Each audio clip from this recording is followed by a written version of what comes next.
कबीर ने आखिर में मास्टर जियो का मामला सेट कर दिया था। अपनी गलती को मानते हुए मास्टर जियो ने कबीर को 20 लाख रुपए इनाम में दिए थे। इनाम की रकम देखकर मास्टर जियो के आदमियों की बोलती बंद हो गई थी। वो लोग समझ नहीं पा रहे थे कि क्या हो रहा है। आखिर मास्टर जियो ने कबीर को इतना पैसा क्यों दिया?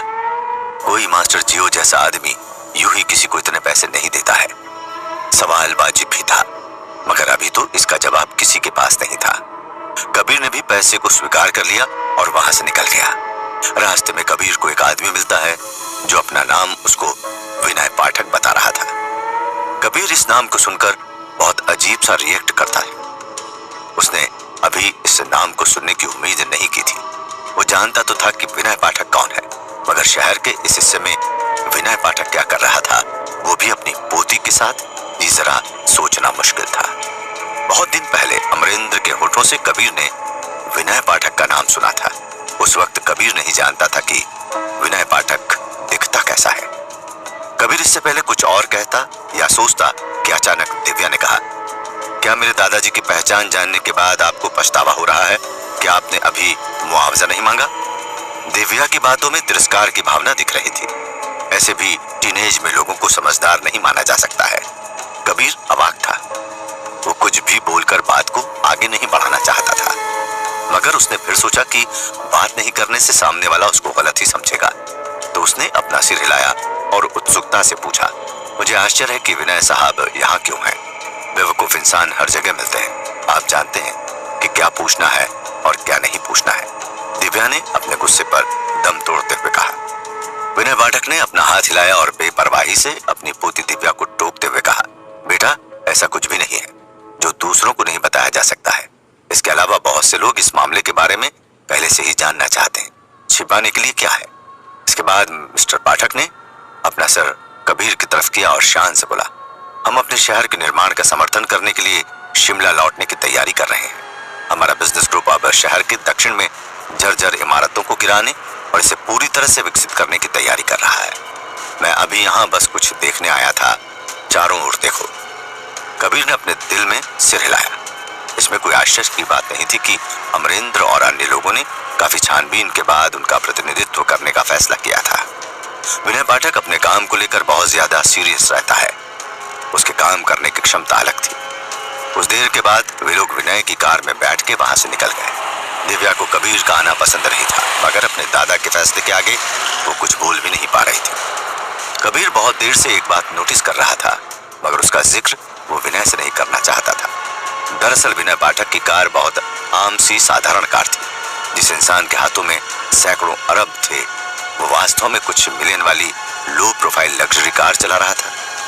कबीर ने खुद से तो पूरी कोशिश की, मगर विनय ने उसके मन की बात पढ़ ली। उसने भी कुछ बोला नहीं, बस कबीर को देख के मुस्कुरा दिया। आंखों आंखों में दो परिपक्व लोग आपस में बात कर रहे थे।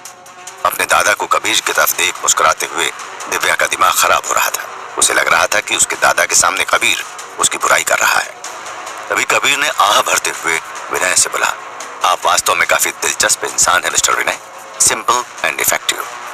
कबीर की इस बात से दिव्या को भी बोलने का मौका मिल गया। उसने तिरस्कार की दृष्टि से कबीर को देखा और बोला, तारीफ करके लोग अक्सर जब हल्की कर जाते हैं, दादाजी आपको नहीं लगता कि हमें सावधान रहना चाहिए? कबीर ने हंसते हुए कहा, कमाल की बात है, मिस्टर विनय के साथ भी आजकल ऐसे लोग पाए जाते हैं। दिव्या ने तिरस्कार पूर्वक कहा, अपने दिमाग और मुंह पे लगाम रखना चाहिए। कबीर अवाक था। उसे समझ नहीं आ रहा था कि आखिर उसने ऐसा क्या कर दिया है कि ये लड़की उसके पीछे ऐसे हाथ धोकर पड़ गई है। कबीर को सच में लग रहा था कि क्या ऐसा हो सकता है कि लड़की उसको तंग करने के लिए ही पैदा हुई है। उसकी बात से कबीर अब सच में परेशान हो गया था। वैसे भी सारस्वत परिवार में बहुत से लोग ऐसे भी थे जो कबीर को इससे भी ज्यादा भला बुरा कहते थे। आखिर में कबीर ने उसकी परवाह करने की जहमत नहीं उठाई और अपनी सीट पे चुपचाप बैठ गया। कुछ दूर गाड़ी चलाने के बाद मिस्टर विनय बहुत ज्यादा थक गए थे। अपने दादा की हालत देख के दिव्या ने अब खुद गाड़ी चलाने का मन बनाया। कबीर चाहता था कि गाड़ी उसको चलाने का मौका मिले, मगर दिव्या के गुस्से को देखते हुए मिस्टर विनय ने गाड़ी की चाबी सीधे दिव्या के हाथ में रख दी। इस वक्त कार में कबीर को एक बात अजीब लग रही थी कि मिस्टर विनय पाठक ने कोई ड्राइवर नहीं लिया था। ऐसा लग रहा था कि मिस्टर पाठक किसी गुप्त जगह को देखने जा रहे हों ताकि उनका राज किसी पे उजागर ना हो।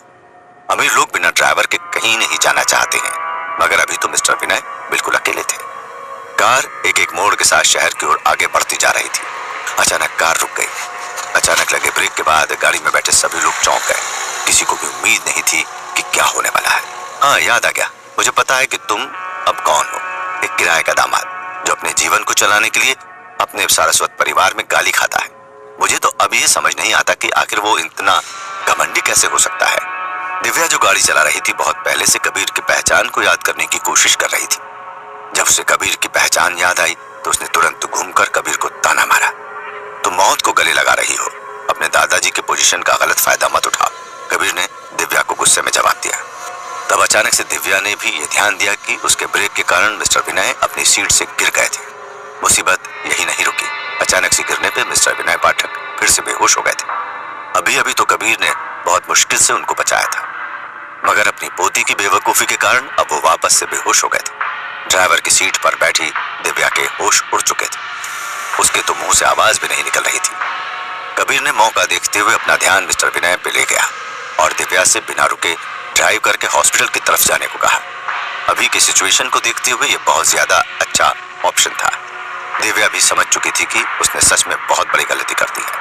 कबीर ने चलती गाड़ी में ही अपने आप को पीछे की सीट पर ट्रांसफर कर लिया था। वो जानता था कि हाथों में औजारों की कमी के कारण उसके पास ज्यादा ऑप्शन नहीं है। वो अभी केवल मालिश तकनीक का ही यूज कर सकता था। हालांकि इसका प्रभाव बहुत कम था। कबीर ने देखा कि अस्पताल पहुंचने में कितना समय लगेगा। इस वक्त मिस्टर विनय के हिसाब से एक एक पल इंपॉर्टेंट था। आप कहाँ जा रही हो? हमें अभी हॉस्पिटल की जरूरत है, कबीर ने उलझन में पूछा। मैं अपने घर की तरफ जा रही हूँ, वहाँ हमारे फैमिली डॉक्टर हैं। अभी से पहले वही मेरे दादाजी का इलाज कर रहे थे। दिव्या चिंतित थी, लेकिन उसने फिर भी धैर्यपूर्वक कबीर को इसे समझाया। आखिरकार उसके दादा को अभी भी जीवित रहने के लिए इस आदमी पर निर्भर रहना पड़ रहा था। कबीर का दिमाग अचानक से पुरानी यादों में चला गया। कबीर पहले भी एक बार इस तरह की सिचुएशन में फंस चुका था। सूफिया के दादाजी महेंद्र बहादुर राय जब बीमार पड़े थे तो उनके घर वालों ने भी अस्पताल के उपकरण सेट को घर में ही लगाया था। बाद में कबीर वहां डॉक्टर हसन से भी मिला था। उस जगह तो डॉक्टर हसन अपने काम में फेल हुए थे। अब कबीर यही दुआ कर सकता है कि विनय पाठक के डॉक्टर अच्छे। कबीर के दिमाग में ये बात भी चल रही थी कि शायद उसे अगर कोई सिस्टम मिल जाए तो वो जरूर से मिस्टर विनय की मदद कर सकता है। अब कुछ देर के ड्राइव के बाद गाड़ी अपने मकाम पर आ चुकी थी। कबीर को इस इलाके के बारे में अच्छा नॉलेज था। दरअसल सोफिया का घर इस जगह से कुछ ही दूर था। जैसे ही गाड़ी रुकी, डॉक्टर्स की एक टीम वहां पहले से ही इंतजार कर रही थी। देखते ही देखते सबने उनकी गाड़ी को घेर लिया। कबीर पहले से ही जानता था कि उनका स्वागत कैसे होने वाला है। रास्ते में उसने दिव्या को अपने घर पे बात करते सुना था कि दादाजी की तबीयत ठीक नहीं है। इससे पहले कि कबीर कुछ कह पाता, डॉक्टर्स की टीम ने उसे भीड़ में से बाहर की तरफ धकेल दिया। कबीर ने इस बात को दिल पे नहीं लिया। अपने सामने बड़ी संख्या में लोगों को देखते हुए कबीर ने महसूस किया कि यहाँ कोई बड़ी समस्या नहीं होनी चाहिए, कि वो वहाँ है या नहीं। यहाँ मिस्टर विनय को संभालने के लिए बहुत से लोग थे। मिस्टर विनय को कबीर इतना भी खास तौर से नहीं जानता था कि उसका वहाँ होना जरूरी ही था। उसने अब मिस्टर विनय को समय पे सही जगह तक पहुंचा दिया था। कबीर को अच्छे से याद था कि यहाँ से टैक्सी नहीं मिलने वाली, मगर दुख की बात यह थी कि इस समय पाठक फैमिली के लोग स्ट्रेचर का पीछा करके बेडरूम में चले गए थे। उस परिवार का कोई भी इंसान ये देखने के लिए वहां नहीं रुका कि कबीर किस तरह वहां से आगे जाएगा। वो कौन है? जाओ रैपिड डायग्नोस्टिक डिवाइस लाओ। जैसे ही कबीर मिस्टर विनय के कमरे में दाखिल हुआ, उसने देखा कि लोगों का एक झुंड बिना रुके वहां भाग दौड़ कर रहा था। वो समझ सकता था कि यहाँ किस बात के लिए लड़ाई की जा रही है। तभी भीड़ में से एक आदमी ने तेज आवाज में कहा, आप किसका इंतजार कर रहे हैं? आप लोग अगर मेरे हिसाब से काम करेंगे तो मुझे इस आदमी को बचाने में आसानी होगी। प्लीज कोऑपरेट विथ मी, जल्दी करो और यहाँ से फालतू लोगों को हटाओ। मैं, कबीर ने विश्वास में अपनी नाक पर इशारा करते हुए पूछा, ये तुम नहीं हो? क्या ये मैं हो सकता हूँ? सफेद कोट वाला डॉक्टर दहाड़ उठा। मैं सिर्फ एक बाहरी इंसान हूँ, मुझे नहीं पता कि आप जिस चीज की बात कर रहे हैं वो कहाँ है। कबीर ने मरीज को बचाने के लिए डॉक्टर की आवश्यकता को समझा। उसने खुद को सफेद कोट वाले डॉक्टर के समान स्तर तक नीचे नहीं गिराया। मुझे नहीं पता, बस यहाँ रास्ता रोक कर मत खड़े रहो, सफेद कोट वाले डॉक्टर ने अप्रसन्न होकर कहा। अभी डॉक्टर की बात खत्म भी नहीं हुई थी कि एक तेज और कर्कश आवाज ने कमरे के वातावरण को हिला के रख दिया। मिस्टर कबीर, तुम यहाँ क्या परेशानी खड़ी कर रहे हो? जब दिव्या ने कबीर को सफेद कोट का रास्ता रोकते हुए देखा तो वो गुस्से से चिल्लाई, कबीर ने उम्मीद नहीं की थी कि दिव्या उससे दोबारा इस तरह पेश आएगी, इतने लोगों के सामने उस पर तेज आवाज से चिल्लाएगी। बेइज्जती की भी हद होती है। अभी तो मानो हर हद टूट रही थी। आखिर बेचारा कबीर वहां बस मिस्टर विनय को देखने के लिए आया था, मगर पहले डॉक्टर ने और अब इस लड़की ने उसका दिमाग खराब कर दिया था। क्या कबीर दिव्या को नजरअंदाज कर पाएगा? क्या दिव्या को अपने किए की सजा देगा? क्या कबीर को यहाँ साजिश के तहत लाया गया है? क्या विनय पाठक बच पाएगा? जानने के लिए सुनते रहिए डॉन। रास्ते में कबीर को विनय पाठक मिल गया। उसने सोचा नहीं था कि शहर के इस हिस्से में उसे कोई ऐसा इंसान मिल जाएगा। बहुत ज्यादा दिमाग लगाने पर कबीर को याद आ गया था कि विनय पाठक का नाम उसने कहाँ सुना है। ये विनय पाठक बहुत बड़ा आदमी था। बाद में विनय ने खुद कबीर को अपना प्लान बताया कि वो शहर के साउथ वाले हिस्से में कुछ प्रोजेक्ट ओपन कर रहा है। इस जगह पे विनय के साथ उसकी पोती दिव्या भी आई हुई थी। दिव्या को कबीर कुछ खास पसंद नहीं आया था, पता नहीं क्यों, मगर कबीर दिव्या के स्टैंडर्ड को मैच नहीं कर रहा था। खैर, बातों बातों में दिव्या को याद आ गया कि कबीर सारस्वत परिवार का बेकार दामाद है। इस बात को बताने के चक्कर में दिव्या ने कार में बैठे अपने दादा का एक्सीडेंट कर दिया। टीनेज लड़की को जरा भी उम्मीद नहीं थी कि उसके अचानक ब्रेक लगाने से क्या ही हो जाएगा। खैर, अब मिस्टर विनय पाठक को बहुत सदमा लगा था और वो बेहोश हो गए थे। फिर तुरंत कबीर और दिव्या ने मिलकर उनको घर लाने का फैसला किया। घर आते ही डॉक्टर की पूरी टीम ने विनय पाठक को अपने साथ अंदर ले आए। कबीर की भी दिलचस्पी हुई कि वो विनय पाठक को देख सके, मगर जब वो अंदर गया तो डॉक्टर ने उसके साथ बहुत बुरा सलूक किया। यहाँ तक कि दिव्या ने भी कबीर को डांट दिया। कबीर को एक पल के लिए तो समझ नहीं आया कि उसका दिन इतना खराब क्यों चल रहा है।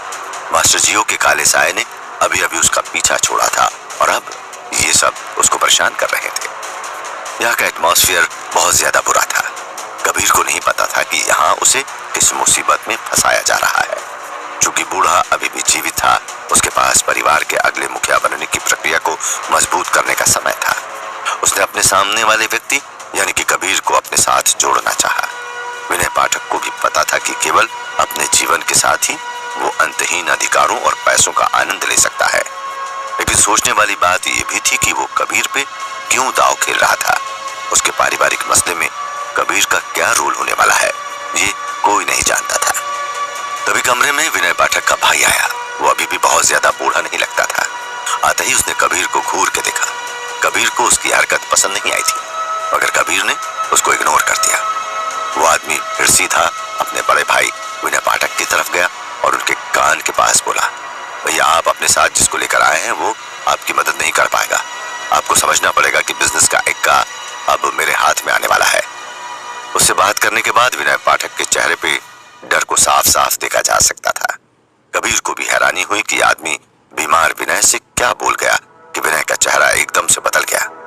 खैर, कबीर को इन सब से क्या लेना था, मगर हाँ वो जानता था कि यहाँ कुछ तो गड़बड़ है। तभी अचानक किसी ने सत्येंद्र का नाम पुकारा। इस नाम को सुनकर विनय के भाई ने तुरंत हाँ में जवाब दिया। इस वक्त कबीर को पता चला कि उस इंसान का नाम सत्येंद्र है। सबकी नजरों से बच बचा के कबीर ने तुरंत गूगल पे सत्येंद्र पाठक का नाम सर्च किया। उसने जो देखा उसको देख के उसके पैरों तले जमीन हिल गई। खैर, यहाँ पे कबीर ने कोई रिएक्शन नहीं दिया और चुपचाप से सत्येंद्र को देख के एक स्माइल किया। सत्येंद्र वैसे तो दूसरों से बात कर रहा था, मगर उसका ध्यान कबीर पर ही था। अब आगे कुछ और होता, इससे पहले ही विनय पाठक ने कबीर को वहां से जाने को बोला। वो नहीं चाहता था कि कबीर को इस मामले में कोई दिक्कत हो। कबीर ने सोचा तो कि वो उससे कार मांगे अपने जाने के लिए, लेकिन उसने ऐसा नहीं किया। हालत को देखते हुए उसने अपने आप को इस परिवार से दूर रखना ही बेहतर समझा। वो जैसे ही उठ के बाहर जाने लगा कि तभी दरवाजे पर एक आदमी ने कबीर का रास्ता रोक दिया। ये था सत्येंद्र का आदमी शिवाजीत। सत्येंद्र अपने हर अच्छे और बुरे काम में उसका साथ लेता था। कहा यह भी जा सकता था कि आदमी शिवाजीत सत्येंद्र का बहुत खास आदमी था। पहले भी सत्येंद्र ने बहुत सारे आदमी को शिवाजीत के दम पे ही अपने रास्ते से हटाया था और शायद आज भी वो अपने भाई का बिजनेस हथियाने आया था। उसे पहले कहीं से खबर मिल गई थी कि उसके भाई की तबीयत खराब है।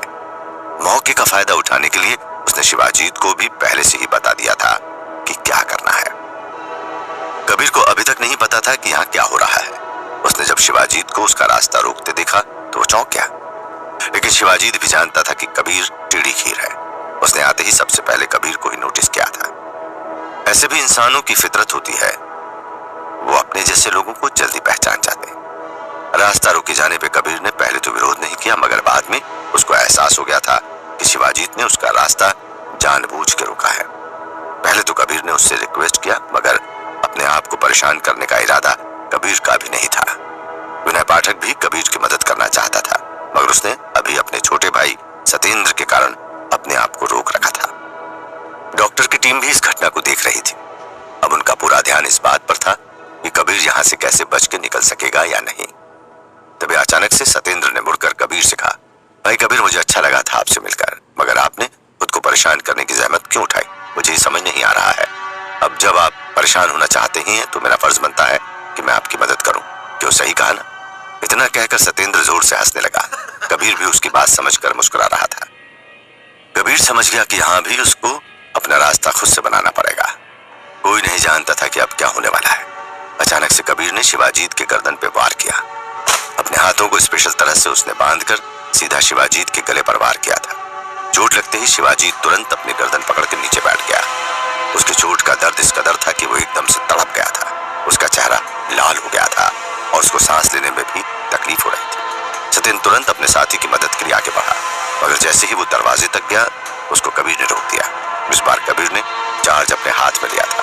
वो जानता था कि सतेंद्र जरूर से उसको बचाने आएगा। धीरे से कबीर ने फिर सतेंद्र को कहा, मुझे बहुत अच्छा लगा कि आप मेरी इतनी परवाह करते हैं। उम्मीद है कि मैंने अभी जो आपके दोस्त की खातिर की है वो काफी है, मगर आपको और सेवा चाहिए तो I am always available.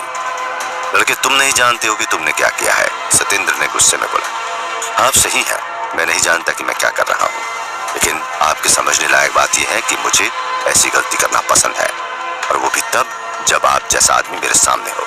Kabir ने पलट के जवाब दिया, तुम्हें इसकी कीमत। तभी सतेंद्र ने इतना ही कहा था कि कबीर ने उसको टोकते हुए कहा, हाँ, तुम्हें इसकी कीमत चुकानी पड़ेगी।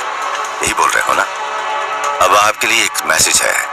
आप जहां भी रहेंगे, मैं आपको वादा करता हूं कि आपको हमेशा याद दिलाता रहूंगा इस मुलाकात की कीमत क्या है। कबीर की इस बात को सुनकर सतेंद्र ने उसका रास्ता छोड़ दिया। विनय को भी अब यकीन हो गया था कि कबीर को उसने जिस काम के लिए चुना था वो काम करीब आराम से कर लेगा। इसी बीच सतेंद्र तुरंत वहां से हट गया। दिव्या भी अब कबीर से डर रही थी। उसके दिमाग में बस यही बात चल रही थी कि ऐसा कैसे हो सकता है कि किराए का दामाद उसके दादाजी के भाई को सबक सिखा दे। सतेंद्र की इमेज बहुत ज्यादा खराब थी। दिव्या भी उससे बहुत ज्यादा डरती थी, मगर अभी जो उसने देखा उसे यकीन नहीं हो रहा था कि क्या चल रहा है। सतेंद्र आंधी की तरह आया और मार खाकर अपने आदमी के साथ बाहर निकल गया। जाहिर सी बात है कि सतेंद्र और शिवाजीत को ये नहीं पता था कि कबीर इस कदर उनको डरा देगा। बेइज्जत होने के बाद दोनों वहां से तुरंत निकल गए थे। कबीर जानता था कि उसने मुफ्त में एक दुश्मन बना लिया है, वो भी ऐसा दुश्मन जो सच में खतरनाक था। खैर, कबीर ने कभी भी इन चीजों की परवाह नहीं की थी। जो कुछ भी हो, कबीर मार्केट में अपना नाम नहीं खराब कर सकता था। जैसे कि उम्मीद थी, कार में बैठकर सतेंद्र बहुत ज्यादा गुस्से में था। अभी तो उसके दिमाग में बस बदला और बदला चल रहा था। शिवाजीत भी अब कुछ ठीक महसूस कर रहा था। वो तो चाहता था कि अभी के अभी जाकर उस कबीर को पीट दे, मगर सतेंद्र ने उसको रोक दिया था। सतेंद्र के हिसाब से अगर उसने अभी कबीर पे किसी तरह से कोई हमला किया तो कबीर फिर उसके भाई की तरफ चला जाएगा। यहाँ पर सतेंद्र बहुत चालाकी से काम कर रहा था। उसने फिर अपना फोन निकाल के किसी को फोन किया। फोन उठते ही उधर से आवाज आई, हेलो। सतेंद्र ने गुस्से में बोला, क्या हेलो बोल रहे हो? मेरी बात ध्यान से सुनो। अपने आदमियों को जमा करके मुझे फोन करो, किसी का इलाज करना है। जाहिर सी बात थी कि सतेंद्र अभी कबीर के बारे में बात कर रहा था। वो अपने हृदय में द्वेष को शांत नहीं कर पा रहा था। शिवाजी जो पास में बैठ के सब सुन रहा था चुप था। उसने फोन काटने के बाद सतेंद्र से पूछा कि आप क्या करने जा रहे हैं? आपको लगता है कि आप उस चूहे को इतनी आसानी से मार सकते हैं? यहाँ पे शिवाजी चूहा विनय पाठक को बोल रहा था। सतेंद्र ने पहले तो कुछ नहीं कहा, मगर बाद में हाँ में अपना सिर हिलाया। उसके बाद वो गुस्से में उठ के कार के बाहर निकल गया। शिवाजीत ने कुछ ऐसा पूछ लिया था जिसका जवाब सच में अभी सतेंद्र के पास नहीं था। सतेंद्र गुस्से में अपनी कार को लात मारते हुए कहता है, धिक्कार है, मैं इस फैमिली के साथ खिलवाड़ नहीं कर रहा, मगर कोई भी मेरा साथ नहीं देना चाहता है। आज इन लोगों की वजह से कबीर जैसा छोटा आदमी भी मुझ पे थूक के चला गया। लेकिन कबीर, तुमको नहीं पता है कि मैंने भी ऐसे ही बाल सफेद नहीं किए हैं। कोई भी मेरे प्लान के आगे नहीं टिक सकता है। इसके बाद वो कार के अंदर आया और वहां से निकल गया। शिवाजी ने अब उससे कुछ पूछा ही नहीं। वो जानता था कि उसका बॉस अभी गुस्से में डूबा हुआ है। कार सीधे वहां से धूल उड़ाते हुए नाइट क्लब की तरफ मुड़ गई। नाइट क्लब सतेंद्र का ही था। बहुत साल पहले उसने इसे हर्षवर्धन से खरीदा था। कहने कोई नाइट क्लब था, मगर यहाँ पे बहुत सारे गैर कानूनी काम भी होते थे। सतेंद्र का सारा पावर यहीं पे छुपा हुआ था। अक्सर सतेंद्र यहीं से ऑपरेट करता था। कहा यह भी जाता था कि इसी जगह से सतेंद्र अपने कॉन्टेक्ट्स को भी कंट्रोल करता था। ड्रग्स और ह्यूमन ट्रैफिकिंग के अलावा भी सतेंद्र के बहुत सारे गैर कानूनी काम यहीं से चलते हैं। ये क्लब अगर बंद हो जाए तो सतेंद्र बर्बाद हो जाएगा। अब फिर से शिकार और शिकारी का खेल शुरू हो गया था। कबीर और सतेंद्र दोनों ही अपने अपने जुबान के पक्के हैं। क्यों थी सतेंद्र उसके भाई विनय की दुश्मनी? क्या रंग लाएगा ये नया खेल? क्यों कबीर न चाहते हुए भी बना मोहरा? क्या कबीर बनेगा शिकार या करेगा सतेंद्र का शिकार? विनय और सतेंद्र दोनों भाई ही थे, मगर आज उन दोनों के बीच में बहुत बड़ी बिजनेस की दीवार आ गई थी। जैसे ही सतेंद्र पाठक को पता चला कि विनय की तबीयत खराब है, सतेंद्र तुरंत वहां आ गया। वो जानता था कि बीमार भाई से बिजनेस टेक ओवर करना ज्यादा मुश्किल काम नहीं है, मगर यहाँ कबीर भी था। सतेंद्र ने गलतफहमी में आकर कबीर पे हमला कर दिया। कबीर पहले ही आज एक लड़ाई करके लौटा था और यहाँ भी उसे न चाहते हुए भी लड़ाई का सामना करना पड़ रहा था। पहले तो कबीर ने इग्नोर किया, मगर बाद में जब सतेंद्र ने उसे उकसाया तो कबीर उसके खास आदमी शिवाजीत को एक ही बार में हरा दिया। भागते हुए भी सतेंद्र के एटीट्यूड में कोई कमी नहीं थी। उसने जाते जाते भी कबीर को धमका दिया। वैसे तो वो नहीं जानता था कि कबीर असल में कौन है और वो क्या कर सकता है। खैर, वो आखिर में अपने आदमी के साथ अपने नाइट क्लब की ओर निकल पड़ा। ये सतेंद्र का सबसे अच्छा ठिकाना था। अभी सतेंद्र के दिमाग में बस यही बात चल रही थी कि कबीर को सबक सिखाकर कैसे अपने बड़े भाई को भी लाइन पे लाया जाए। सतेंद्र का क्लब वैसे तो इस वक्त बंद होता है, मगर एक पीछे से भी रास्ता था। मालिक के लिए क्या ही क्लब बंद होगा और खुलेगा। दरअसल दिन के वक्त में ही सतेंद्र इस क्लब में गैर कानूनी काम करता था और रात के वक्त यहाँ नॉर्मल नाइट क्लब वाली पार्टी होती थी। हालांकि कई बार पुलिस ने यहाँ पर रेड भी मारा था, मगर उसको कुछ भी सबूत हाथ नहीं लगा। क्लीन चिट मिलने के बाद तो सतेंद्र को और भी हिम्मत मिल गई कि वो आराम से गैर कानूनी काम कर सके। कुछ एक पुलिस अफसर के मर्डर के शक में सतेंद्र फंसा भी था, मगर पैसों के दम पे वो सबूत न मिल पाने के कारण रिहा हो गया। क्लब के अंदर आते ही सतेंद्र ने देखा कि कुछ लोगों का समूह यहाँ पहले से ही खड़ा था। ये सब लोग बहुत खतरनाक दिख रहे थे। ये वही लोग थे जिनको सतेंद्र ने फोन पे एक जगह बुलाने का आदेश दिया था। सतेंद्र को अचानक से एहसास हुआ कि उसको उसकी सेना मिल गई है। वो सभी लोग जो इस वक्त सतेंद्र के नाइट क्लब में खड़े थे उसको बहुत मानते थे। सतेंद्र इंसान जैसा भी हो, वो अपने लोगों का बहुत ज्यादा ध्यान रखता था। क्या बात है बॉस, आपने हमें यहाँ अचानक क्यों बुलाया है? भीड़ में खड़े एक शूटर ने बोला। सतेंद्र आगे आया और तन के उन सब के सामने खड़ा हो गया। उसने सबको बहुत ज्यादा गौर से देखा और बोला, तुम लोग सिर्फ वो नहीं हो जो मेरे लिए लड़ते हो, तुम लोग मेरे परिवार की तरह हो और हम ऐसी जगह पर खड़े हैं जहां से हमें अपने लिए बहुत कुछ करना है। बाहर जो दुनिया है वो हमें जीने नहीं देगी और हम हार मानने वालों में से नहीं है। हाँ बॉस, आप सही कह रहे हैं। कोई भी ऐसे नहीं है यहाँ पर जो अपने आप को आपसे ऊपर रखे। आप जो भी फैसला लोगे हम उसमें आपके साथ हैं। सतेंद्र ने जब अपने लोगों का जोश देखा तो वो खुश हो गया। वो अभी खुद को राजा की तरह समझ रहा था, ऐसा राजा जिसके साथ पूरी प्रजा चल रही थी। इस तरह के सपोर्ट की सतेंद्र को जरूरत भी थी। उसे अपने भाई का बिजनेस जो हथियाना था। इस बीच कुछ लोग वहां शराब की तलाश में पीछे से आ गए। इनको नहीं पता था कि वहां किस लेवल की मीटिंग चल रही है। सतेंद्र को उनका आना अच्छा नहीं लगा। उसने जैसे ही उनको मारने का ऑर्डर दिया, उन नए लोगों में से एक ने अपना सर से नकली बाल हटा के अपनी पहचान बताई। ये कोई आम आदमी नहीं था, ये था पुलिस इंस्पेक्टर प्रभात। जैसे ही सतेंद्र को पता लगा कि उसका ही आदमी है, उसने तुरंत अपने आदमियों से कह के बंदूक नीचे करा लिया। अगर वो कुछ देर और रुक जाता तो इंस्पेक्टर प्रभात आज शहीद हो चुका रहता। मौत उसको आते आते रह गई। एक लंबी राहत भरी सांस के बाद इंस्पेक्टर प्रभात ने सतेंद्र को सलाम किया। सतेंद्र ने भी गुस्से भरे अंदाज में हाथ के इशारे से पूछा, ये क्या हो रहा है? प्रभात बोला, सॉरी मिस्टर सत्येंद्र, बात ही कुछ ऐसी थी कि आपको बताना बहुत जरूरी था। ऐसी क्या बात हो गई कि तुम यहाँ तक आ गए, वो भी इस हाल में? सत्येंद्र ने पूछा। बॉस, कोई जरूरी ही बात होगी, तभी तो कुत्ते आए हैं खबर देने को। शिवाजीत ने इंस्पेक्टर प्रभात पे निशाना लगाते हुए बोला। शिवाजीत को पुलिस वाले पसंद नहीं थे। उसका बड़ा भाई भी किसी पुलिस एनकाउंटर में मारा गया था। तब से शिवाजीत को पुलिस और लॉ एंड ऑर्डर से नफरत थी। इन्हीं कारण से उसने सत्येंद्र को भी ज्वाइन किया था। सत्येंद्र को ज्वाइन करने से पहले वो लोकल गुंडा था जो एरिया में घर खाली करने से छोटे मोटे स्मगलिंग के काम करता था।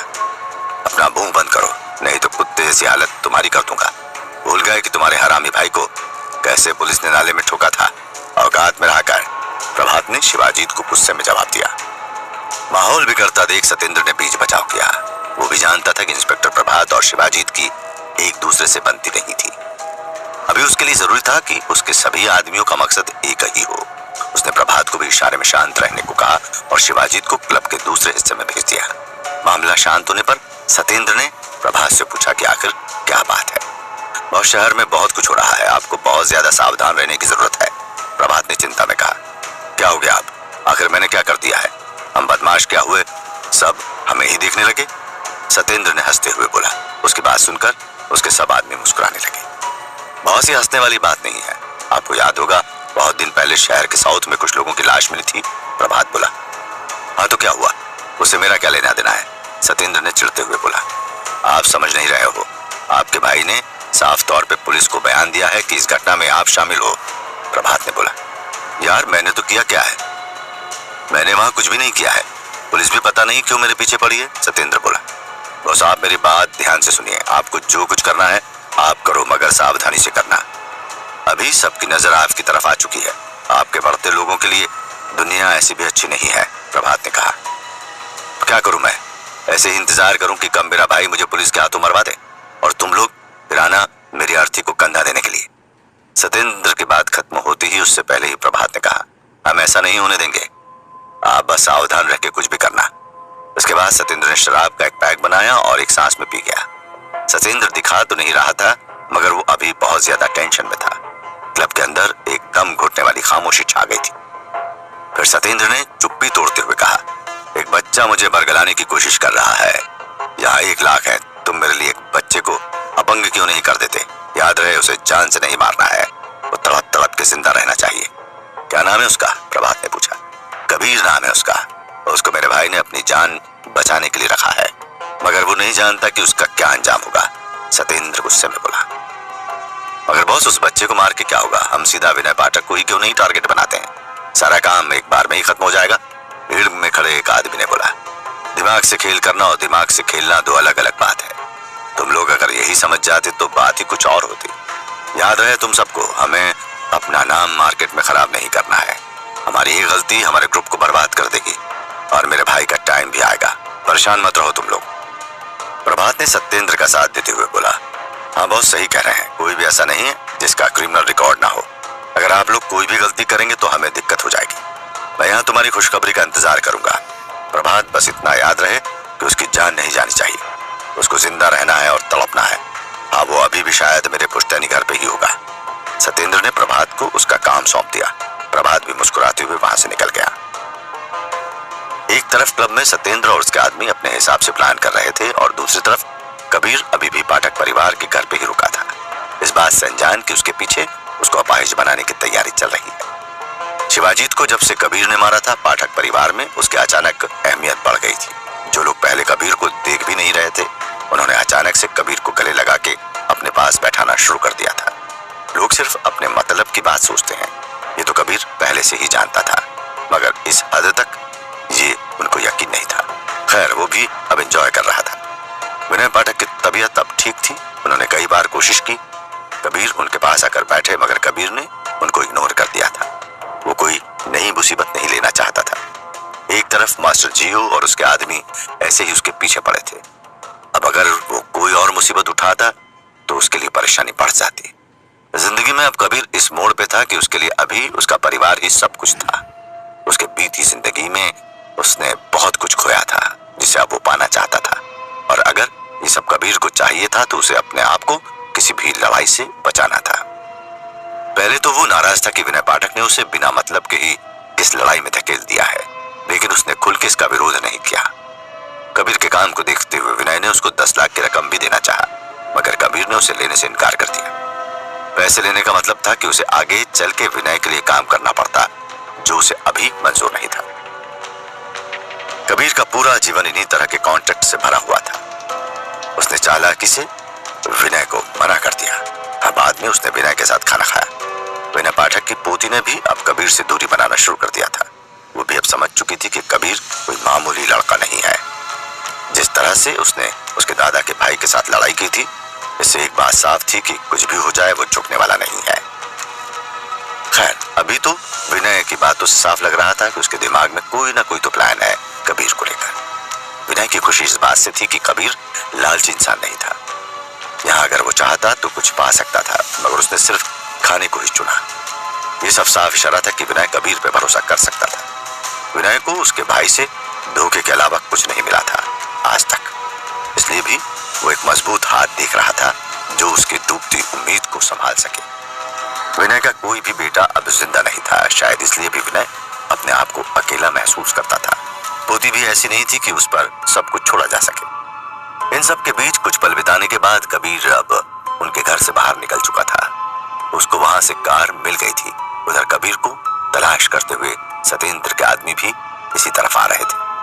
अब देखना यह था कि कौन किसे बचाता है या कौन किसको मारता है। क्या होगा जब प्रभात का आमना सामना होगा कबीर से। सतेंद्र ने अब मन बना लिया था कि वो कबीर को सबक सिखा के ही रहेगा। उसने अपने सभी आदमी को जमा कर लिया था। मौके को देखते हुए उसने अपने खास आदमी इंस्पेक्टर प्रभात को दे दिया था। अगर सतेंद्र कबीर पे डायरेक्ट हमला करता तो पुलिस की नजर में भी आ सकता था। इसी डर ने सतेंद्र को रोक रखा था। यहाँ सतेंद्र कबीर के जरिए अपने भाई को निशाना बना रहा था। उधर कबीर की ईमानदारी देख के विनय का मन बहुत ज्यादा खुश था। उसने अपने मन में संतोष किया कि उसने जो आदमी चुना था अपने काम के लिए वो सही था। कबीर अब एक तरीके के जाल में फंस रहा था। न कहते हुए भी उसे मिस्टर विनय पाठक के साथ दोस्ती करनी पड़ रही थी। खैर, इस बात से अनजान की उसके खिलाफ कोई साजिश हो रही है, कबीर पाठक परिवार के घर से निकल गया था। वो अभी दिव्या के साथ था। दिव्या भी अब कबीर से सहमी हुई थी। उसके मन में भी अपने पहले की बातों को लेकर अफसोस चल रहा था। उसने जाने अनजाने में कबीर को बहुत उल्टा सीधा बोला था। यही सब सोचते हुए दिव्या कार चला रही थी। तभी अचानक कबीर ने गाड़ी को एक रास्ते पर रोकने को कहा। कबीर को शायद से टॉयलेट जाना था। खैर, ये बहाना था सिर्फ दिव्या को दिखाने के लिए। कबीर इस बात को जानता था कि सतेंद्र उस पर पलट के वार जरूर से करेगा। वो अभी गाड़ी से बाहर निकल के बस ये चेक कर रहा था कि कहीं कोई उसका पीछा तो नहीं कर रहा है। कुछ देर रुकने के बाद कबीर ने जब महसूस किया कि सब ठीक है तो उसने दिव्या को फिर से गाड़ी आगे बढ़ाने को कहा। गियर में डाल दिव्या ने गाड़ी को आगे बढ़ा लिया। जैसे ही गाड़ी अभी कुछ दूर आगे बढ़ी, तभी एक स्कॉर्पियो अचानक से कबीर की कार के सामने आकर खड़ी हो गई। कबीर ने सिचुएशन को तुरंत समझा और खुद को तैयार कर लिया। ये वही अटैक था जिसके बारे में कबीर अभी सोच रहा था। स्कॉर्पियो जिस तरह से आई थी वो देख के कोई भी समझ सकता था कि उसका इरादा किसी का रास्ता रोकने का था। हर कबीर के पास बैठी दिव्या को ये सब समझ नहीं आया कि स्कॉर्पियो में कौन आया है। उसे अभी भी लग रहा था कि किसी ने बदमाशी में उनका रास्ता रोका है। दरअसल दिव्या को अपनी खूबसूरती पे बहुत ज्यादा गुमान था। उसे लगता था कि लड़के उसका पीछा करते हैं और यहाँ भी शायद वही केस है। कोई मन चला होगा जिसने स्कॉर्पियो से अभी उसका रास्ता रोकने की कोशिश की है।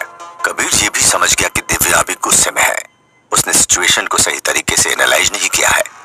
अब जैसे ही दिव्या हैंड ब्रेक खींच के गाड़ी से बाहर निकलने वाली थी कि तभी कबीर ने उसका हाथ पकड़ के रोक दिया। उसने कोशिश भी की कि वो कबीर से अपना हाथ छुड़ा ले, मगर कबीर की ताकत के आगे उसकी कहाँ चलने वाली थी। जैसे ही दिव्या ने अपना हाथ छुड़ाने के लिए कबीर की तरफ देखा तो कबीर ने उसको खामोश रहने का इशारा किया। वो दोनों ही अपने अपने सीटों पे थोड़ा सा झुके हुए थे। कबीर को इंतजार था कि कोई उसकी गाड़ी की तरफ आ जाए, क्योंकि अभी कबीर को कुछ पता नहीं था कि कितने आदमी हैं। वहीं स्कॉर्पियो में 3 लोग आए थे। सबसे पहले इंस्पेक्टर प्रभात बाहर आया था। बाहर आते ही उसने अपना रिवॉल्वर बाहर निकाल लिया था। उसका निशाना कबीर की कार की तरफ था। धीरे से उसके 2 आदमी भी उसके पीछे आ गए। वो लोग बहुत ज्यादा कॉन्फिडेंट लग रहे थे। उन्होंने सड़क के आसपास देखा और समझ गए कि उनका काम अब आसानी से हो जाएगा। इंस्पेक्टर प्रभात ने सिविल ड्रेस पहनी हुई थी, ये इसलिए कि कोई उसको पहचान नहीं सके। वो सत्येंद्र के पहले पुलिस का आदमी था। उसे अभी हर कीमत पे अपनी पहचान को छिपाना था। वो बच्चा कहाँ है, देखते हैं कि ये वो है या नहीं, प्रभात के आदमी ने बोला। पता नहीं बॉस को भी क्या क्या हो जाता है, एक मामूली शिकार के लिए शेर को भेजा है उन्होंने, दूसरे आदमी ने बोला। बकवास मत करो, अपने अपने काम पे ध्यान दो, हमारे पास वक्त नहीं है। जाओ गाड़ी की तलाशी लो, जल्दी करो, प्रभात ने अपने आदमियों को फटकारते हुए बोला। कबीर समझ गया कि अब गाड़ी की तलाशी होगी। उसने मौका देखते ही खुद को गाड़ी के बाहर फेंक दिया। दिव्या अभी भी कार में पीछे छिपी थी। यहाँ कबीर ने दिव्या को उनकी नजर में आने नहीं दिया था। अगर दिव्या उनको मिल जाती तो कबीर के लिए एक अलग मुसीबत हो जाती। जाहिर सी बात थी कि दिव्या उनके लिए आसान शिकार थी। कबीर जैसे ही बाहर निकला, प्रभात ने उसे देखते ही पहचान लिया। क्लब में सत्येंद्र ने प्रभात को कबीर की फोटो दिखाई थी। एक बार जब प्रभात ने अपने लक्ष्य की पुष्टि कर ली तो वो निश्चिंत हो गया। उसने तुरंत अपने 2 अनुचरों को कार्रवाई करने का आदेश दिया। प्रभात को अभी भी कबीर आसान शिकार लग रहा था। देखते ही देखते कबीर ने उनके सामने खुद को सरेंडर कर दिया। वो लोग अभी भी बहुत ज्यादा रिलैक्स थे। उनके दिमाग में चल रहा था कि कबीर सच में आसान शिकार है। प्रभात ने मौका देखते हुए कबीर को अपनी गाड़ी के बोनट पर लिटा दिया और अपने दोनों आदमियों से उसकी तलाशी लेने को कहा। कबीर अभी भी मुस्कुरा रहा था। दिव्या धीरे से बाहर की ओर देख रही थी। उसने डर से अपना एक हाथ अपने मुंह पे रखा था। तलाशी अब खत्म हो चुकी थी। उन लोगों को कबीर के पास कुछ नहीं मिला था। कबीर को यकीन नहीं हुआ कि क्यों सत्येंद्र पाठक ने एक निहत्थे आदमी को मारने के लिए उसको भेजा है। खैर, उसे इन सब बात से क्या करना था। वो बस अपना काम खत्म करना चाहता था। इसे इसी काम के पैसे मिले थे। उसे अभी बस एक बात खटक रही थी। उसने बहुत से ये बात नोटिस किया था कि कबीर जब से कार से बाहर आया है वो मुस्कुराया जा रहा था। आखिर में परेशान होकर प्रभात ने कबीर से पूछ लिया, क्या बात है बे, क्यों इतना मुस्कुरा रहा है? जिस वक्त लोगों के पैंट गीले होते हैं उस वक्त तू मुस्कुरा रहा है, आखिर माजरा क्या है जनाब? कबीर ने हंसते हुए जवाब दिया, कुछ खास नहीं, बस आपकी शक्ल अच्छी लग रही है। प्रभात ने गुस्से में बोला, अबे गधे, मैंने तुझे कॉमेडी नाइट विद कपिल में नहीं बुलाया है। मैं तुझे यहाँ ठोकने वाला हूँ। क्या मिलेगा मुझे ठोक के? आखिर मैंने ऐसे क्या कर दिया है? कबीर ने बोला, अबे किया तो मैंने भी कुछ नहीं था, मगर देख मेरे जीवन में कितना कुछ चल रहा है। साला मंदिर का घंटा हो गया हूँ, कभी भगवान बजा देता है तो कभी इंसान। तो लोड मत ले काके, तुझे आराम से ठोकूंगा। यहाँ थोड़ा दर्द होगा मगर यकीन कर मुझे बहुत मजा आएगा, प्रभात ने बोला। तभी अचानक से कबीर ने मौका पाकर उन 2 आदमियों को पीछे धकेल दिया। इससे पहले कि प्रभात कुछ समझ पाता, कबीर ने उसकी गन उससे छीन ली थी। अब कबीर के हाथ में गन देख के प्रभात की हालत पतली हो रही थी। वो बोलने ही वाला था कि वो पुलिस का आदमी है, मगर फिर चुप हो गया। उसके बाद कबीर ने उन 2 आदमियों को गन पॉइंट पे लेकर उनसे गाड़ी में से रस्सी मांगी। दोनों भागते हुए गए और गाड़ी में से रस्सी निकाल के ले आए। इन सब के बीच में कबीर ने स्कॉर्पियो की चाबी निकाल के अपने पास रख ली थी। फिर चालाकी से कबीर ने प्रभात के हाथों को बांध दिया। अब खेल बिल्कुल उल्टा हो गया था। कबीर ने अब उन तीनों को एक साथ एक लाइन में खड़ा कर दिया था। प्रभात अभी भी कबीर को समझाने की कोशिश कर रहा था, मगर अब कबीर कहाँ बेवकूफ बनने वाला था। कबीर अब उन तीनों के पास गया और पिस्तौल दिखाते हुए बोला, अब बताओ बसंती कैसे नाचोगी, गाने के साथ या बिना गाने के साथ? प्रभात को समझ नहीं आ रहा था कि कबीर क्या बोल रहा है। दरअसल कबीर उसका मजाक उड़ा रहा था। इसके बाद कबीर ने नोटिस किया कि उसे कुछ ऐसा करना होगा कि ये लोग उससे डरें। उसने देखा कि एक ट्रक बहुत तेजी से उसकी तरफ आ रहा है। वो आराम से आगे बढ़ा और प्रभात के आदमियों को पीछे की तरफ ले गया। उसके बाद जैसे ट्रक पास आया उसने उनको पीछे धकेल दिया। उन दोनों की चीथड़े उड़ गए। एक चीख के साथ प्रभात अब पसीने से भर गया। वो इतना ज्यादा डर गया था कि उसके मुंह से आवाज नहीं निकल रही थी। उसने अपना काम कर दिया था, अब बस उसे इस डर का सही इस्तेमाल करना था। खैर वो तो जानता ही था कि प्रभात को किसने भेजा है, मगर उसको सबूत चाहिए था। कबीर अब सीधा प्रभात की तरफ बढ़ा और गुस्से में बोला, अब मैं जो तुमसे पूछूंगा उसका मुझे सही सही जवाब चाहिए, नहीं तो आप जानते ही हैं कि आपके साथ क्या हो सकता है। प्रभात वैसे तो डरा हुआ था, मगर वो इतना भी नहीं डरा था। जैसे ही कबीर उसके पास गया उसने उसको धक्का देकर भागने की कोशिश की। कबीर भी शौक था कि क्या हो रहा है। प्रभात ने अभी भी ताकत थी कि वो भागने की सोच सकता था। कबीर कबीर भी उसको कहां जाने देने वाला था। उसने पलक झपकते ही उसके पीछे भागना शुरू कर दिया। अभी प्रभात स्कॉर्पियो के आगे भी नहीं निकला था कि कबीर ने उसे फिर दबोच लिया। इसके बाद उसने प्रभात को लात से बहुत ज्यादा मारा। 10 लात के बाद प्रभात को लगा जैसे कि उसकी आत्मा परमात्मा में विलीन हो गई हो। इतनी मार खाने के बाद अब प्रभात की हिम्मत जवाब दे गई। वो लगातार कबीर से अपनी जान की भीख मांग रहा था। कबीर तो मानो उसके साथ खेल रहा था।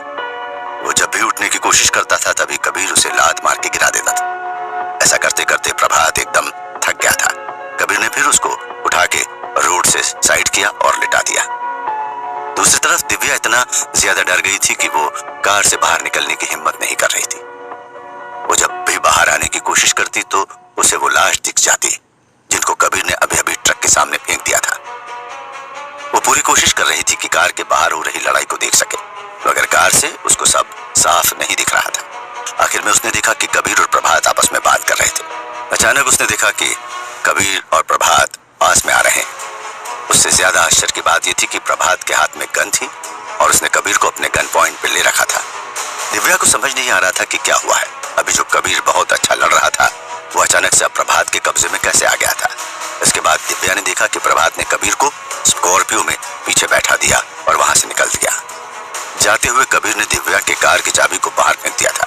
उसने दिव्या को इशारे में भी बता दिया था कि उसको यहाँ से निकल जाना है। यहाँ अब अकेले रहना उसके लिए सेफ नहीं है। दिव्या ने यहाँ अपना दिमाग यूज किया। उसने अपनी गाड़ी तब स्टार्ट की जब प्रभात अपनी स्कॉर्पियो वहां से लेकर निकल चुका था। अब कबीर और प्रभात सत्येंद्र के नाइट क्लब की तरफ निकल गए। स्कॉर्पियो अपने पूरे रफ्तार से आगे बढ़ रही थी। देखते ही देखते उनकी गाड़ी सत्येंद्र के नाइट क्लब के आगे आ खड़ी। गाड़ी अभी रुकी ही थी कि प्रभात का फोन बजने लगा।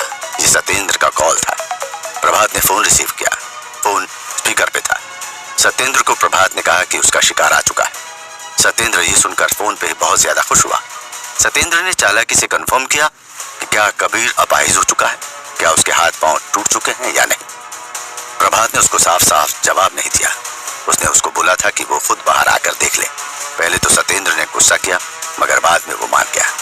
क्या होगा जब सत्येंद्र का आमना सामना होगा कबीर से? क्यों प्रभात नहीं दे रहा है साफ जवाब? आखिर प्रभात किसकी तरफ है? सत्येंद्र? जिस बात से कबीर सचेत था आखिर में वही हुआ। विनय पाठक के घर से निकलते ही सत्येंद्र के आदमियों ने रास्ते में कबीर को घेर लिया। हमला करने वाले आदमियों में मैन था प्रभात। पहले तो लगा जैसे कि कबीर हार जाएगा क्योंकि प्रभात के पास गन थी। साथ ही प्रभात अकेला नहीं था, उसके साथ 2 आदमी भी थे। कबीर के लिए चुनौती इस बात की भी थी कि उसके साथ एक लड़की थी। खुद को बचाने के पहले उसको दिव्या को भी बचाना था। मौका पाकर कबीर ने इस खेल को उल्टा कर दिया। प्रभात की गन जब कबीर के हाथ में आई तो उसने सबसे पहले उसके 2 आदमियों को निपटा दिया। अब उसने प्रभात को इतना मारा कि उसकी हालत खराब हो गई। दिव्या भी इस चीज को नोटिस कर रही थी। वो कार में थी तो ज्यादा तो कुछ नहीं देख रही थी, मगर हाँ उसको इतना समझ आ रहा था कि बाहर बहुत कुछ हो रहा है। इसके तुरंत बाद उसने पाया कि प्रभात ने कबीर को अपनी स्कॉर्पियो में बैठा के वहां से निकल गया। अब जब वो लोग नाइट क्लब के बाहर खड़े थे, प्रभात ने सत्येंद्र को बाहर बुला लिया।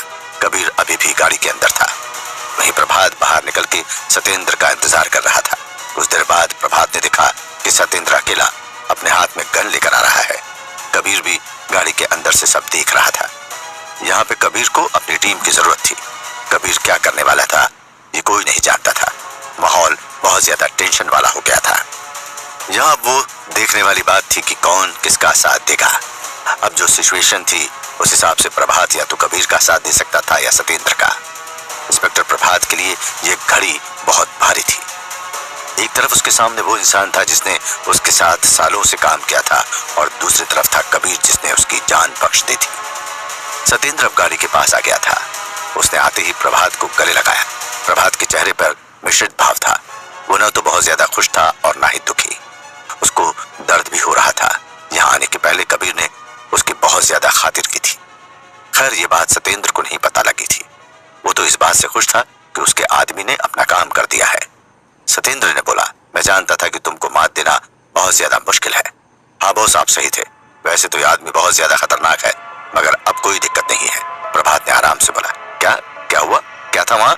कुछ बताओ तो यार। तुमने तो मेरा इतना बड़ा काम किया है, अब मैं अपने कुत्ते भाई को उसकी औकात दिखाऊंगा। सत्येंद्र ने उत्साहित होकर बोला। आप खुद देख लो बॉस, अब मैं अपने मुंह से अपनी तारीफ क्या करूं। आपने जैसा कहा था मैंने वैसा कर दिया।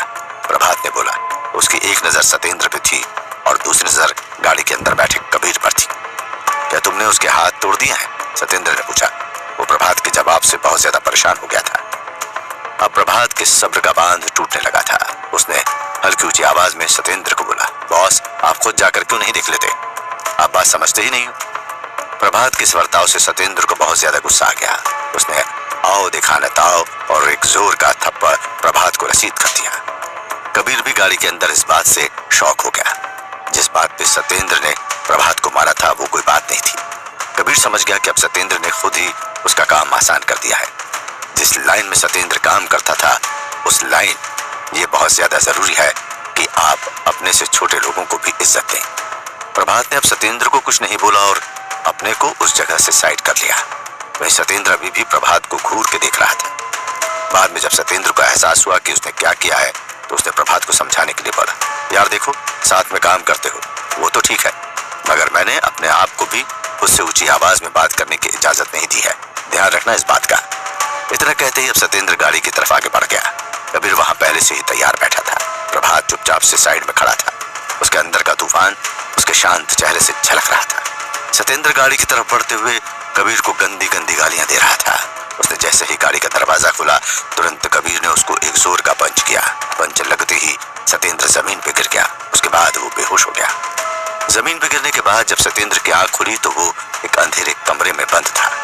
उसको समझ नहीं आ रहा था कि वो कहाँ है और यहाँ कैसे पहुंच गया। उसका शरीर उसको बहुत ज्यादा भारी लग रहा था। कुछ देर तक तो उसको ये भी देखने में दिक्कत हो रही थी कि उसके सामने कोई आदमी खड़ा है। आखिरी बात जो उसको याद थी वो ये कि उसने प्रभात से कुछ बात की थी।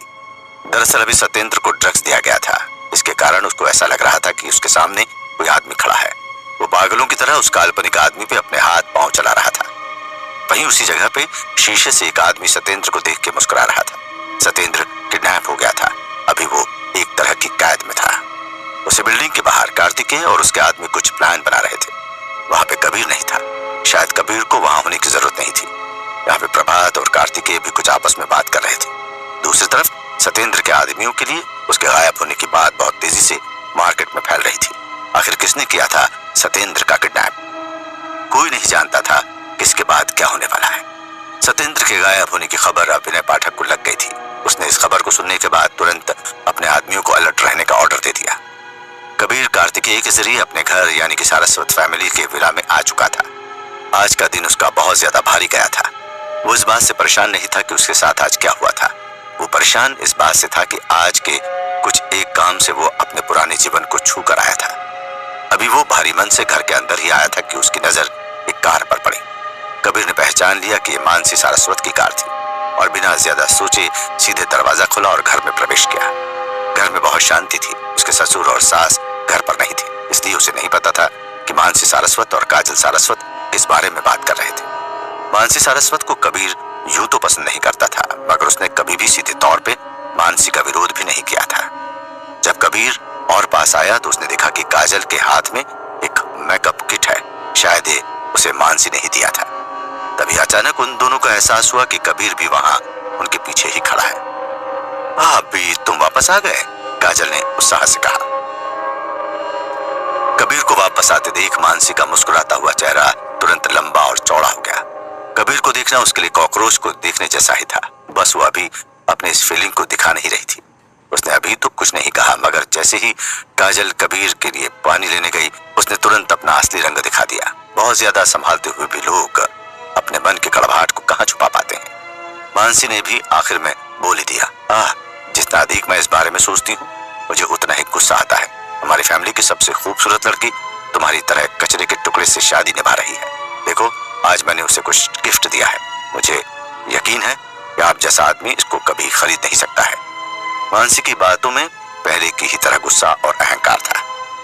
इस लड़की को देखकर कबीर को घृणा हो रही थी। वो उसके साथ झगड़ा नहीं करना चाहता था, लेकिन मानसी का इरादा साफ था कि वो कबीर को जाने नहीं देना चाहती थी।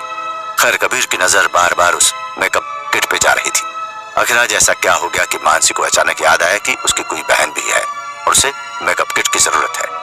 कबीर ने मानसी के सामने वाले सोफे पे खुद को टिकाया और मुस्कुराते हुए बोला, आपका आना यहाँ मेरे लिए कुछ अलग है। खैर दुनिया में बहुत सारी बकवास चीजें भी हैं, और हमें सबको लेकर चलना चाहिए।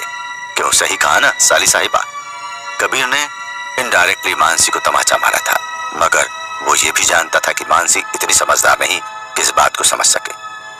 काजल अब आ गई थी। उसने कबीर को पानी देते हुए कहा, क्या बात हो रही है मेरे पीठ पीछे? कहीं मेरी बुराई तो नहीं हो रही? मानसी ने तुरंत नाटक करते हुए कहा, नहीं बहन, अब जो तुमने कर ही लिया है तो कोई क्या ही कर सकता है। ये बात सुनकर काजल को कुछ अजीब लग रहा था, मगर उसने कोई रिएक्शन नहीं दिया और कबीर के पास जाकर बैठ गई। कबीर को अब गुस्सा आ रहा था। वो समझ गया कि मानसी उस पर और काजल पे ताना कस रही।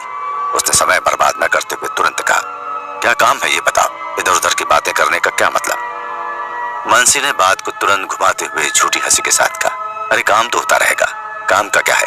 आज आप लोगों से मिलने का मन किया, सो आई एम हियर। कमाल की बात है कि ऐसा भी हो रहा है। चलो, लोगों को याद तो है कि यहाँ भी उनका कोई रहता है। कबीर ने मानसी को सुनते हुए कहा, यहाँ बहुत से नकली लोग हो गए हैं जिनको अपना मानना थोड़ा मुश्किल है। मानसी ने पलटवार में कहा, कौन नकली लोग मानसी? काजल ने मानसी को टोकते हुए कहा, मैं बताता हूँ काजल, लोग ऐसे ही नकली हैं जैसे कि वो नकली सामान देते हैं। कबीर ने खुद को रिलैक्स करते हुए कहा, क्या मतलब? काजल ने कबीर की तरफ मुंह करते हुए पूछा। मानसी भी कबीर की बातों को गौर से सुन रही थी। वैसे तो वो कबीर को ज्यादा पसंद नहीं करती थी, मगर वो ये भी जानती थी कि कबीर जो बोलता है उसमें दम तो होता है। इससे पहले कि कोई और कुछ कहता, कबीर ने अपने सामने टेबल पर रखे उस मेकअप किट को उठाया और काजल को दे दिया। काजल ने हैरानी से पूछा, मैंने इसे देख लिया है, आप ये भी क्यों दिखा रहे हैं? जरा इसका एक्सपायरी डेट चेक करना, कबीर ने मुस्कुराते हुए बोला। उसकी मुस्कुराहट में एक तंज था जिसे काजल नहीं समझ पाई। वही मानसी का चेहरा अब उड़ते जा रहा था। काजल ने जैसे ही उस किट का एक्सपायरी डेट देखा, उसका चेहरा उड़ गया। वहां जो डेट मेंशन थी उसके हिसाब से ये किट 1 महीने पहले ही एक्सपायर हो चुकी थी। काजल को अब ये समझने में वक्त नहीं लगा कि अगर वो उससे मेकअप करती तो उसका क्या होता। काजल के लिए इस वक्त ये बात बहुत अहम थी कि आखिर उसके पति ने ये कैसे देखा। कबीर इतना ज्यादा सही कैसे हो सकता है? वही मानसी अब उन दोनों से नजरें छुपा रही थी। मानसी ने कभी सोचा नहीं था कि कबीर मौके पे ही उसको एक्सपोज कर देगा। ये तो साफ था कि कबीर उसके हर चाल को अच्छे से समझने लगा था। यहाँ दूध और पानी जैसे कुछ नहीं था।